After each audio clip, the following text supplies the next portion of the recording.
The Sonoran landscapes of Hombre and Westerns as topographical events. Filmed in 1966, Hombre was the first of three films by Paul Newman done at Old Tucson Studios. Directed by Martin Ritt and featuring an outstanding performance by Richard Boone, Hombre was adapted from a Western novel by Elmer Leonard. It is considered one of the earlier revisionist Westerns with an estranged and indifferent hero. The mid 1960s through the early 1970s saw the demythification of the Western film genre, its basic tenets and conventions. Hombre is one example of the demythification of the Western genre's hero. These revisionist Westerns were also a part of what Slotkin has called the new cult of the Indian. Hombre is a variant on this new cult, where the white male gaze can go native and play Indian through appropriating Indianness. With this presentation, I will first provide a brief background to the geography of Old Tucson Studios. I will then go on to explain how geography and topography are related. Following this, I position the concepts of topography within film theory as it relates to Sergei Eisenstein's image event and Andre Bazin's image fact. With these foundations in place, I proceed to a case study of the topography of Hombre through the novel and through the film. From there, I take a closer look at the racial topographies in the film and how the hero, Hombre, is a topographer. I conclude with some general comments about Westerns as topographical events and the purpose of this research. At the height of production, Old Tucson Studios consisted of three frequently filmed sets. The primary one lies just to the west, just outside of the city of Tucson, where the landscape has remained undeveloped to this day. Mescal and Slash Y were both constructed for the film Monty Walsh. Mescal was featured in many classic westerns, including The Outlaw Josie Wales and Tombstone. The Slash Y set was later destroyed when they built this structure for The Star is Born. Old Tucson's original letterhead is important for understanding how the great Western imaginary was constructed in southern Arizona. Note that the title leads with motion picture locations rather than the soundstage.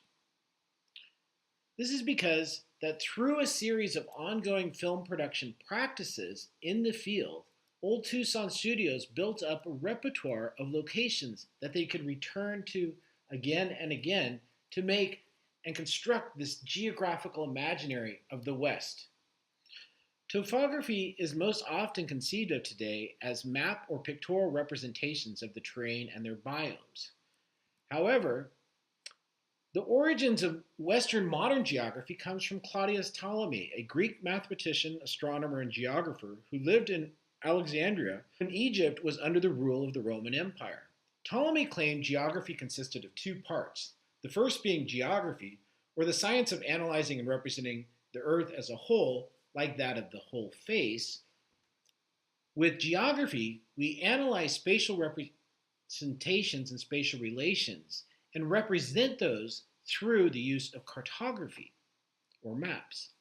The second part of Ptolemy's distinction is that of topography, where we focus on describing places, locality, and regions, like one would examine parts of the whole, or the ears and eyes on the face. Topography is often considered the lesser realm of knowledge amongst these two, but if we consider Montaigne's implication that if epistemology preceded ontology, then topography precedes cosmography, even if it is considered to be an adjunct. This is because before we can conceptually represent the world or the cosmos, we need to first be in place and in touch with our surroundings to be able to do so. Topography requires the person in touch with the place to observe, write, or draw descriptions about the place, and in general apprehend the shape of the physical and cultural landscapes that are surrounding that person. It is no wonder then that the modern definition of landscape follows from that of topographical inquiry, as one relating to scenery and its visual composition. Topography unfolds through events, like that of the expedition of John Wesley Powell through the Southwest. An event is what creates a sense of space and place because it calls forth a heightened consciousness of prehension, that is, of contact with our ambient world. Cinema is a topographical representation, an assemblage of image events composed shot by shot. In cinema, events take space and transform them into a narrative place. Westerns are topographical events involving the apprehension of landscapes. Westerns are stories that guide you through the landscape, a haptical mobilization where narrative events provide a sentient way of picturing space. Bazin argues that what provides the building blocks for the architectural ensemble is not the shot, but rather the image fact. Each image fact has its own density, its own independence, and ability to act regardless of how it is deployed in a shot. Image facts are not inherently made for a single interpretation, and when deployed can have unintended consequences. Facts have a pre-ontological status before they are deployed in narrative cinema. They have their own resonant qualities, if you will. Cinema stitches together these disparate topographic image facts into a composite whole to create a seamless geographical imaginary for a specific narrative. The topographic image facts, in and of themselves, may only make sense within a given shot or within a given image event. However, when edited together to create a whole film, they present an imago mundi, or a geography of that narrative's film. The image facts from which the narrative of Hombre draws to create its geographical imaginary comes from the closing days of the stagecoach era in Arizona. More specifically, it draws from the 1870s when the smaller stage lines were beginning to close down in expectation of the arrival of the railroad. Stagecoaches were emblematic of the Anglo-American civilization and its colonial efforts to penetrate the wilderness and establish settlements. Many film scholars point out that the Western's primary subject is the conflict between the wilderness and civilization, embodied in the figure of the Western hero who acts to mediate between the two extremes. The novel is based on the Chiricahua Apaches, whom John Russell, alias Hombre, grew up with, around the San Carlos Indian Reservation, which was established December 14, 1872. This was during the period of the Camp Grant massacre, where over 100 Apache men, women, and children died, as well as the capture of Geronimo, the chief of the Chiricahuas. Southern Arizona was the epicenter for much of the mythology of the Western genre, which included the gunfight at OK Corral and the rise to fame of Billy the Kid, who killed the local blacksmith and later escaped Fort Grant Stockade. Elmore Leonard had 5 of his novels turned into westerns, and of those, 3 were filmed at Old Tucson Studios, including Hombre, Joe Kid, and 310 to Yuma. Based on the navigational evidence and route descriptions presented in Leonard's novel, we can generally trace the story from present-day San Carlos, alias Sweet Mary in the movie, south and west to the San Pedro River. The story follows Hombre as he catches a ride in the Hatch and Hodges stagecoach heading to Contention, where he was to see a hotel he had inherited from his estranged father. Fearing a robbery, which occurred anyway, the group detoured east through the Guerrero wilderness and along the Pinalino Mountains. Following the stagecoach robbery, Russell and the passengers meander around Aravapa Canyon, northwest of Fort Grant, before returning to the San Pete Mine for the finale of the book.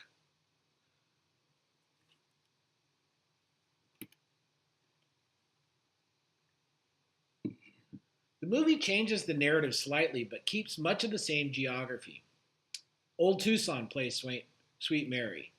Delgado Station and much of the sandy desert scene shown after the stagecoach robbery were shot outside of Las Vegas at a popular film location by a dry lake bed in Jean, Nevada. The Sandpeat Mine was constructed just for this film and lies about 5,300 feet up in the Santa Rita Mountains, which are just south of Tucson. And the main mine was located just below Gunsight Pass, which is where the stagecoach robbery occurred. A film historian remarked that the Sandpeat Mine looked as if it was literally clinging to the side of a cliff. The Sandpeat Mine, as shown with the blue square, was built on land that was formerly or part of the Helvetia-Rosemont mining district. Gunsight Pass, also part of the district, is shown in orange, was the site of the stagecoach robbery. These sites were only accessible through the ghost town of Helvetia, which is owned by the Anaconda Mining Company. Mining was largely abandoned in much of the Santa Rita Mountains by the 1920s, but its legacy on the landscape remains to this day, including that of an open-pit mine, mining roads, and tailings. The landscape provides the geographical realism for the film. Though Old Tucson frequently used the Santa Rita Mountains, director Martin's choice to shoot in this remote location was never repeated. Hombre was a major topographical film production event as well. The process of getting the crew from Tucson to the Santa Rita Mountains took hours, and getting them to Gunsight Pass alone included a 2-mile hike up steep terrain. Rather than dealing with the lengthy passage, actor Richard Boone hired a helicopter to get him to the location. Western film historians describe the construction of the Sandpeat Mine as a crew of 18 carpenters, 5 painters, 10 laborers, 2 greensmen, a couple of powder monkeys, and a bulldozer operator moved up there and constructed the sheds and cabins. Filming at the site was so difficult and expensive that production went $1 million beyond what was budgeted and took an extra 2 months to film. Delays in filming were noted in archival data held at the Herrick Library in Los Angeles. Heavy winds at Gunsight Pass, many days of production lost. Slow progress due to rugged terrain noted around Sandpeat Mine and Gunsight Pass. And slow progress when a horse fell from a steep hillside.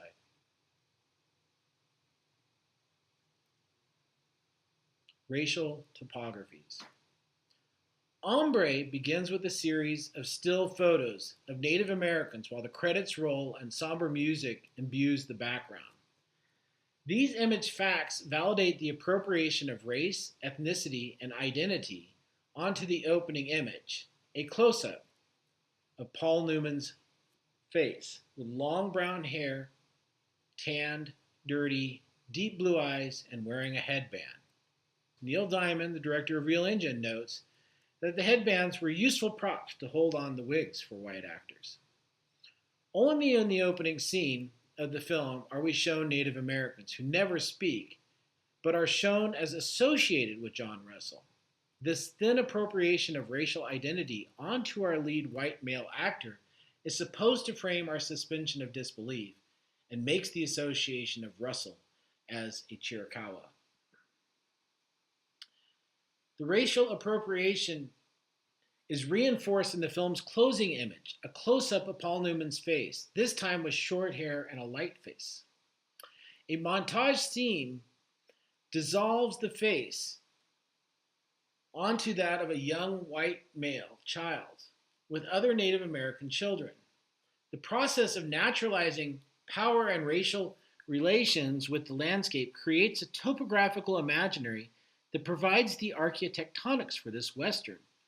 Joshua Nelson of the Cherokee Nation and professor at the University of Oklahoma refers to this trope as Indian, only better, which grants the lead character the favorable aspects of Indianness while maintaining his hegemonic role under the Hollywood gaze as both white and male.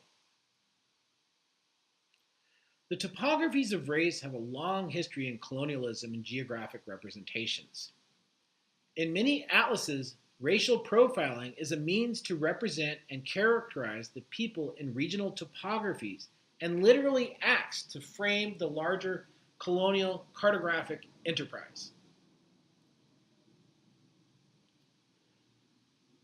The racial profiles not only frame the science of geography, the map, but also naturalize the gaze as both white and male.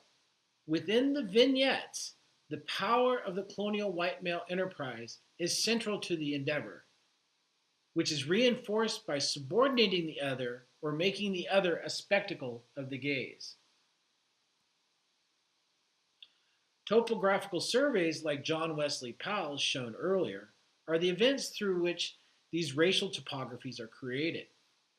These cartographic expeditions are often conducted by the military, and people are categorized in the same way that plants, animals, and other resources are. Hombre, the topographer. As in many Westerns, the main character acts as the expert regional topographer. It is made apparent to the viewer that Russell's skills come from being raised as a Chiricahua. This background gives him both the ability to harness the power of the landscape, while his whiteness gives him the ability to command others. After the stagecoach robbery, Russell and the others are left to fend for themselves in the wilderness. Russell acts fast by scampering up the side of a steep slope while the others race to catch up.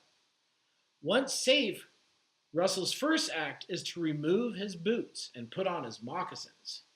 This iconographic act reinforces Russell as a regional Sonoran topographer who is in touch with the landscape and apprehends his surroundings. Russell's indifference to the needs of his companions and the harsh desert surroundings play upon the stoic Indian stereotype. As a topographer, his movements are based on reading natural signs, traveling at night to avoid the heat of the day, and thinking only through reading the landscape, rather than thinking about those dependent on him for their survival.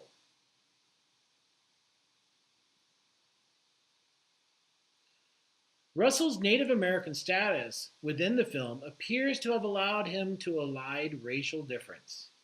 However, his indifference to white hegemony is what kills him.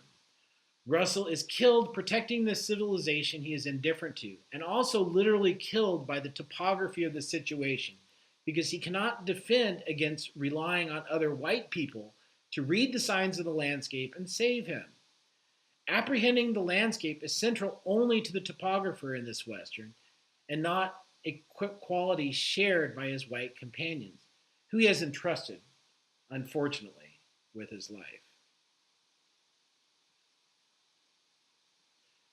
For his genre focused so much on landscape, it is ironic that the white male gaze of many Westerns frequently has to rely on the other to navigate the topography.